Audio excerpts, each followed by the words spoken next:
ఏ తెల్ల తెల్లని పాలధారలల్ల పల్లె తెల్లారుతుంటదిరా గుళ్ళోని గంటలు కాడెట్ల మెడలోన జంటగా మోగుతూ ఉంటాయిరా నాగలి భుజాన పెట్టుకుంటే దోస్తులు చెయ్యేసినట్టేరా కొట్టు గోదా పక్కన ఉంటే కొండంత బలగం ఉన్నట్టురా చల్లగాలి మోసుకొచ్చెరా సేను శిలకల ముచ్చట్లు దారి పొడుగు సెట్ల కొమ్మలా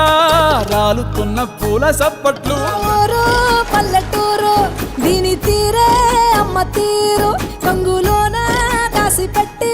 కొడుకుకిచ్చే ప్రేమ